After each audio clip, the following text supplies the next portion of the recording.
The Sanctuary Mountain.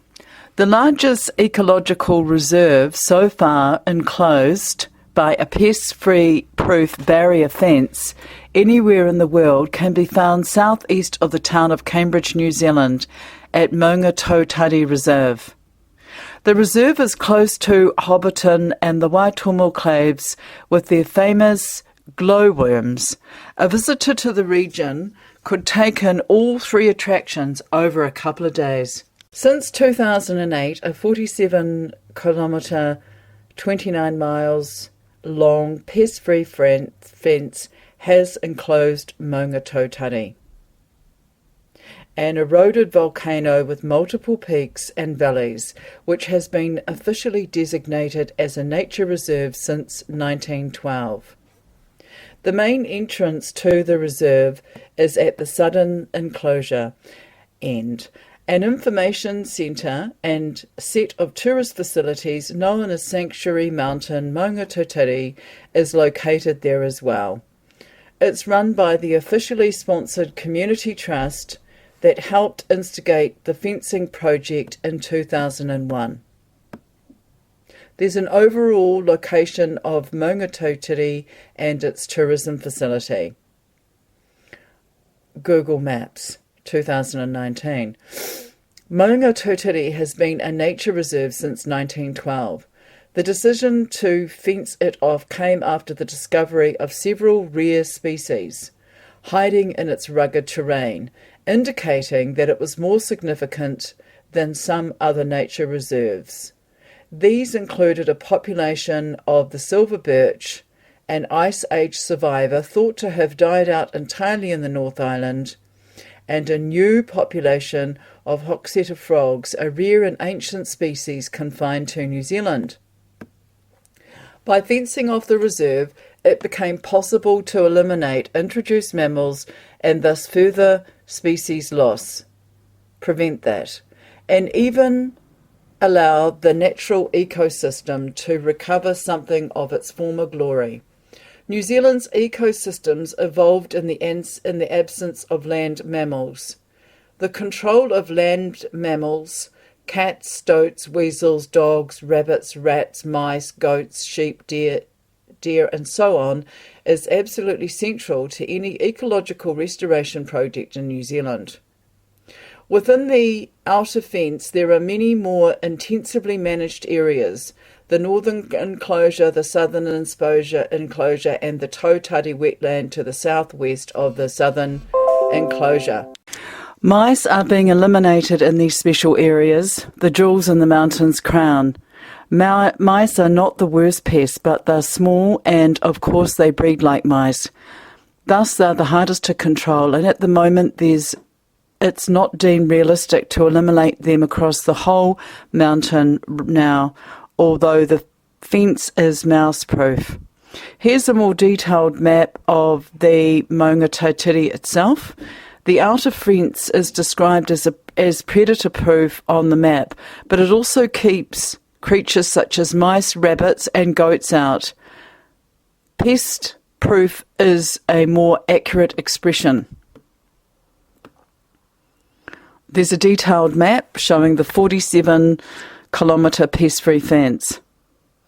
The detailed map shows a set of trails running between the northern and southern enclosures.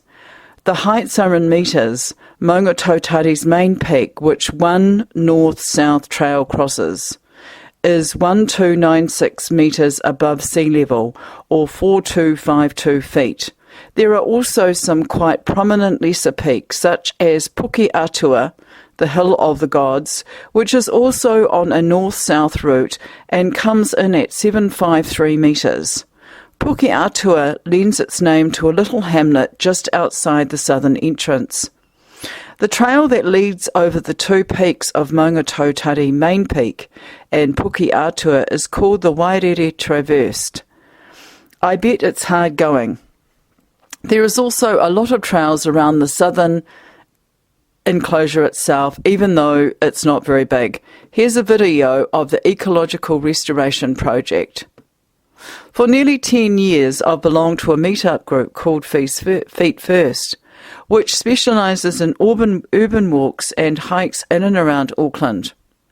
All over the world, people have formed groups online with Meetup to do things, bypassing established clubs that are sometimes staid and set in their ways. What's good about less formal groups is that you can talk about life, your problems, your joys, your losses, your sorrows, and so on. This May, some of us feet firsters decided to go to the Sanctuary Mountain for a day. Maungatautari was a 2.5 hour drive from Auckland. Unfortunately, now that many of the more accessible tracks in the Waitakeres west of Auckland are being closed due to Cody dieback disease, Feet First may have to range this far afield for its walks more often. Concerning the disease that's killing the Cody ancient trees that evolved in the warm forest of the dinosaur age, still common as far south as Auckland, but generally not seen any further south than that, I've deliberately not linked to a dry technical reference, but to a recent article called Death of the Gods. On our trip to Maungatautari, I was accompanied by the founder of Feet First, Stephen French, who is passionate about the Waitakeres, and by an artist from Wanaka called Esther, as well as several other people. It was just a day of taking photos, walking and looking. I've been to Maungatautari before, but the bush was taller now, with more birds. Also, the understory was getting thicker. Before it had been browsed out, and the seedlings eaten by rats and mice before they had a chance to grow tall. I saw North Island robins, stitchbirds, saddlebacks and fantails, as well as kaka, the large forest parrots that are cousins of the more famous alpine kea. The two look fairly similar and roughly the same size, of the order of 45 centimetres or 18 inches long. The most obvious outward difference is that the kea is mostly green while the kaka is mostly brown. Both species have crimson underwings and powerful hooked beaks for getting into things. The kea being notoriously the bane of alpine car parks, where it is fascinated by windscreen rubber and what might be found underneath if it were to be peeled off. The kaka is less adventurous in its diet, no doubt because food is comparatively abundant in the forest where it lives, so there is no need to try and find out if cars are edible. This time we were especially looking for fungi, mushrooms and toadstools and their relatives. There are thousands of species of fungi in New Zealand, many of them native to damp and dripping forests like those of Maungatautari. In fact, if we were to come across any extra weird mushrooms or toadstools, or ones completely new to science, Maungatautari would be the place to find them. And there's a photo of me kneeling. I was going to eat some, but they were poisonous. We walked very slowly around the trails of the southern enclosure, which is also known as Tui Atane, from 11:30 to 3:30. These trails are named after two native forest trees, a native palm and a native tree palm, Rata, Rimu, Niko and Punga. In total, these tracks are just over 5 kilometres long. The longest is the Rata track, which is 2.2 kilometres long. We went up the Rata track first. That's where I saw the most fungi, and when we came down and had lunch at the wooden lookout tower. We went up the tower for a look, naturally enough. It only took 20 people and has been built by volunteers. It swayed in the wind, but you got a bird's eye view of the forest canopy. There were a lot of tawa trees, a hardwood which produces valuable timber, largely logged out in other places as a result. Tawa have large berries that were very useful to Māori in earlier times. The Māori used to cook, store and eat the kernels after removing the berry pulp, which unfortunately tastes like turpentine. At the tower, we also saw kaka, which the staff encouraged to arrive by shaking bird feeders. There wasn't any food in the feeders yet, but the kaka turned up all the same, knowing there soon would be.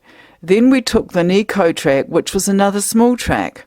The Rimu track had a fallen tree on it and went up a mountain. Close to the Tautari wetland, there is a tuatarium, home to the prehistoric tuatara of New Zealand, an ancient reptile which looks like an iguana but is from a much older lineage dating back some 220 million years. The large blue flightless takahe, once nearly extinct, also now thrives on the margins of the wetlands. In the wetland, we also saw kura, or freshwater crayfish. It was pretty exceptional to see that, as kura are another rare species that has mostly died out in New Zealand, outside of places like Maungatautari. I took photos of kura in the water, but it was muddy, and I didn't have a polarizing filter, so they didn't come out. Instead, here's one from a display. And after we winded our way back to Auckland and its fearsome traffic, another 2.5 hours, which unfortunately wasn't too bad.